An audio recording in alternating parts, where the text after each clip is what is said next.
हम बात कर रहे थे भिवानी जिले की, आई हम बात करते हैं रेवाड़ी जिले की। मैं इस चुनाव के पक्ष में नहीं। अब ये इलेक्शन 1 अक्टूबर को होना तय किए गए हैं। Punjab and Haryana bar council के द्वारा बार एसोसिएशन की चुनाव की घोषणा कर दी गई है। कोरोना महामारी के बीच चुनाव की घोषणा होते ही बार एसोसिएशन में गहमागहमी शुरू हो गई। प्रदेश में सभी बार एसोसिएशन के चुनाव की प्रक्रिया 16 सितंबर नामांकन के साथ शुरू हो जाएगी। 1 अक्टूबर को ई वोटिंग प्रक्रिया तहत बार प्रधान और उप प्रधान पद के चुनाव होने हैं। इस बार खास बात यह है कि पहली बार ऑनलाइन माध्यम से जिला बार की प्रधानी तय होगी। किसी भी उम्मीदवार को कोर्ट कैंपस में बैनर अथवा होर्डिंग्स लगाने की इजाजत नहीं होगी। वहीं सूत्रों की माने तो इलेक्ट्रॉनिक पद्धति से चुनाव करवाना वकीलों को रास नहीं आ रहा है, क्योंकि ऑनलाइन वोटिंग पद्धति से वोट डालने में पारदर्शिता कम नजर आ रही है। इसलिए रेवाड़ी जिला बार एसोसिएशन के कई अधिवक्ताओं ने ई वोटिंग प्रणाली पर सवाल उठाते हुए इस पर ऐतराज जताया है और दबे सत्र में इसका विरोध भी किया है। हालांकि ऑनलाइन चुनाव के अगेंस्ट हाई कोर्ट में याचिका भी लगाई गई है, जिससे लगता है कि शायद बार के चुनाव अभी टाल दिए जाएं। लेकिन चुनाव टालने की बात पर क्या रुख रहता है, ये अभी भविष्य के गत में है। फिलहाल चुनाव की घोषणा के बाद संभावित उम्मीदवारों ने अपनी अपनी उम्मीदवारी पुख्ता करते हुए अपनी तैयारियों में जुट गए हैं।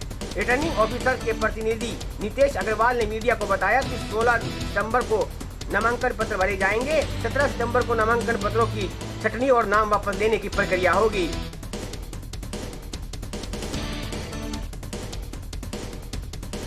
मेरा नाम अंजलि बीच है।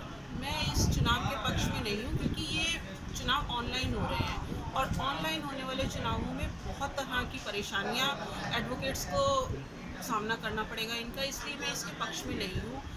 जब कुछ एडवोकेट्स तो ऐसे हैं जिनके पास फ़ोन ही कीपैड वाले हैं और वो कीपैड के थ्रू अपना वोट कास्ट नहीं कर पाएंगे, और कुछ एडवोकेट्स ऐसे हैं जिनके बुज़ुर्ग हैं काफ़ी, और अगर वो टच स्क्रीन यूज़ भी करते हैं तो यूज़ करते हुए उनके हाथ कांपते हैं। तो मुझे नहीं लगता कि इस तरह से कोई फेयर इलेक्शन हो पाएगा, इसलिए मैं इस टाइम ऑनलाइन इलेक्शन के पक्ष में बिल्कुल भी नहीं।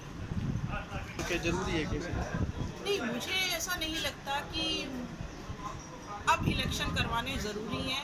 इन इलेक्शंस को या तो पोस्टपोन किया जा सकता है या जो फिलहाल बॉडी है उसी को आगे कंटिन्यू किया जा सकता है। सर, ये चुनाव वैसे अप्रैल माह 2020 में होने थे, लेकिन जैसा कि सर्वविदित है कि इस बार कोरोना वायरस का इतना माहौल रहा कि ये इलेक्शन पोस्टपोन करने पड़ गए।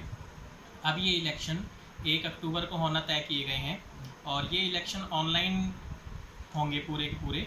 इसमें वकीलों के पास एक ऑनलाइन लिंक आएगा जिसके माध्यम से वोटिंग होएगी सारी की सारी। ऑनलाइन पे क्या करेंगे इस पर?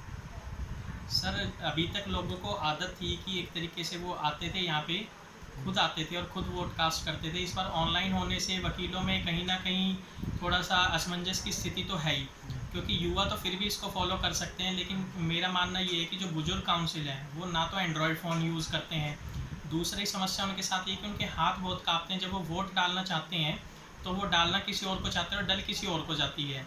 तीसरा सिस्टम ये है कि आपके बगल में कोई बैठ के भी अगर आपको देखना चाहिए कि आप वोट किसको कास्ट कर रहे हो तो कोई और बंदा कर सकता है। तो इसमें हो सकता है कहीं ना कहीं फेयर ना हो, या लोगों के मन में ये भय है कि वो वोट कास्ट कैसे करेंगे कैसे नहीं करेंगे।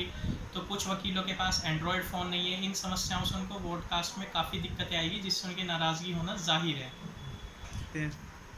सर, क्या हो सकता है ये तो अभी भविष्य के गर्भ में है, लेकिन लोगों की नाराज़गी ज़्यादा देखी जा रही है। तो मेरे हिसाब से शायद इलेक्शन नहीं होना चाहिए, लोगों की माननी चाहिए जनता जनार्दन की बात।